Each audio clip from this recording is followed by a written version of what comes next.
Ubisoft has a pretty fun Operators vs. Aliens game in Rainbow Six Extraction. It's an expanded version of the limited time mode players experienced 3 years ago, but it has a slightly more honed roster of operators, gadgets, and abilities. There's a need for this game to prove to fans that it's a standalone title, and after a few hours of playing on the Alaska map, it still feels like this should exist in a shared experience and rewards ecosystem with Rainbow Six Siege. We're not sure if that's going to happen. In this video, we're going to get into the details of our play session and how the game works. To keep up on the details of Extraction and all the other shooters being announced at E3, make sure to give us the old thumbs up and subscribe to the channel.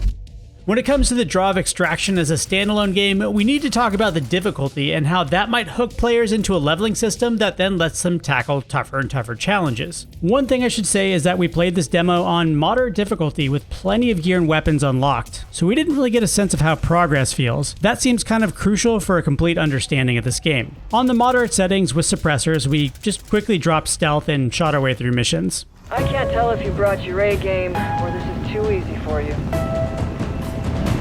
The game mechanics seem designed for things to be difficult. Health isn't that common and damage stays with you between rounds. Pickup resources are shared between the 1 to 3 players, and it's pretty important to keep track of who needs health the most. Medkit here. One selfish player could gobble up resources and leave your team in a bad spot. The aliens did hit hard when they got close, but that rarely happened. This game might be very different without unlocked characters. Mainly it should be a lot harder, which is a good thing because you need a lot more strategy and planning. So if we're assuming that this game is more difficult at launch, then the draw is earning XP to unlock React gear and explosives. You'll be familiar with React explosives. As far as we can tell, the only one that does something drastically different than in Rainbow Six Siege are smoke grenades, which now drive aliens out of cover. Otherwise, it's the standard fare of claymores, impact grenades, frags, and stuns. React gear has the potential to help players out at higher threat settings, but it mostly boils down to more ammo, more explosives, armor, or a recon drone. It feels like this category needs a bit more creative thought. Most players will naturally gravitate towards the armor, which seems to have the most benefits by reducing damage and keeping players from quickly dying when they go down. Having the drone be a choice and not a default probably means it'll rarely get picked unless you're doing some kind of mandatory stealth objective. But even then, you can just pick Vigil, who cloaks and can easily take on stealth objectives without having to sacrifice some other gear for the drone. As this game is further developed, it'd be good to see some less standard and more creative options in the gear category. To Extraction's credit, directional sound design is very good, and you don't really need a drone to understand what's around you. Maps are full of nests, sprawl, and different alien types you battle while chasing objectives.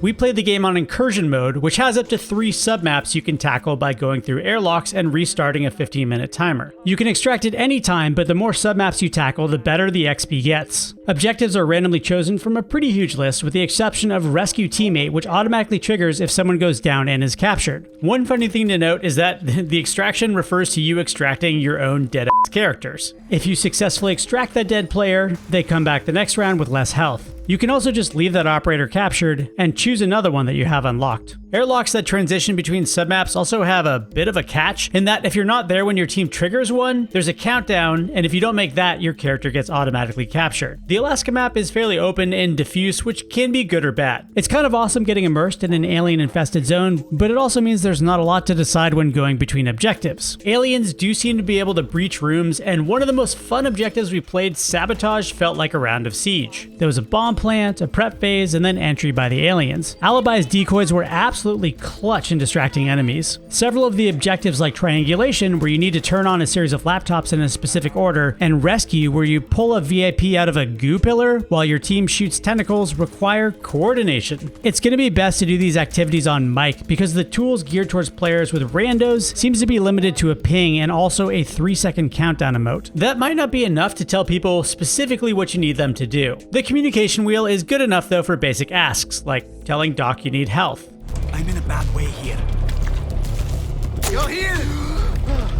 When it comes to operators, there are 2 things to cover. First, the story is a direct continuation of the New Mexico event, and investigating the source of the threat is still a big part of the game. In the original, seeing operators in cutscenes outside of Siege is something I really enjoyed. When it comes to how operators play, understandably one of the larger challenges of the first limited time mode was how to fit their guns and gear designed largely for PvP into a PvE setting. In the old version, not everything was useful, but some operators really did shine in ways they didn't even in PvP, like Tachanka. Extraction has the advantage of designing the entire game around a select roster of operators. But at moderate difficulty, we ran into similar issues as the original, where some of them, like Alibi, who could distract aliens, really shined, and others like Sledge didn't seem to have a clear purpose. He can still bash through walls, but almost every destructible wall just had a door next to it. Hibana can open up strips of heavy barricades as usual, but this skill is largely designed for attacking rooms and never really came in handy. Her launcher can also apparently bypass certain enemies' armor. Doc was still pretty essential for handing out health. The roster so far is Doc, Pulse, Ella, Alibi, Hibana, Lion, Vigil, Sledge, and Finka. The game's in development, so operators may change over time or have specific uses we just didn't see.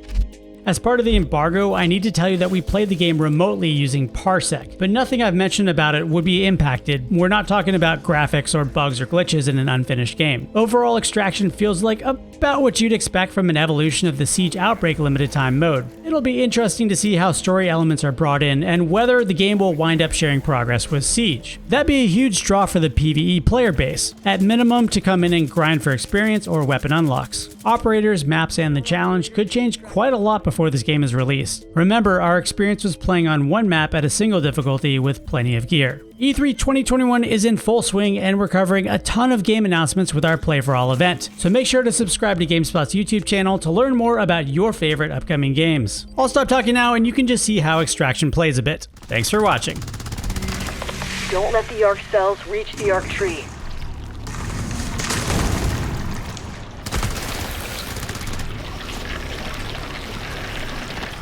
The parasite is retaliating. Get our casualty out of there.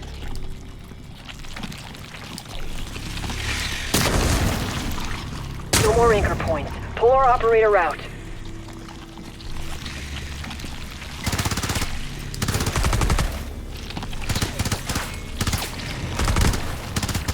Keep at it. The arc tree is letting go. Reloading.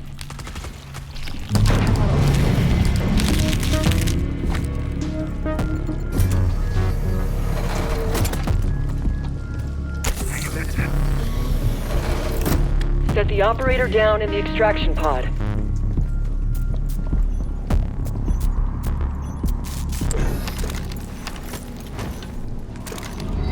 That operator will be grateful for what you did today. Reloading. Knock, knock.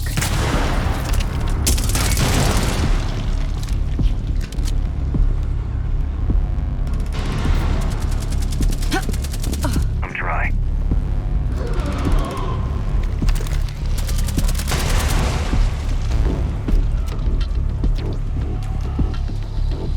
Keep destroying those aberrant nests, and the neoplasm will open.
Not a nest left. Time for a sample.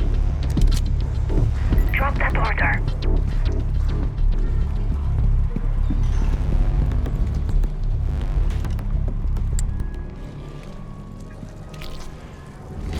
Yes, our React scientists can work with this.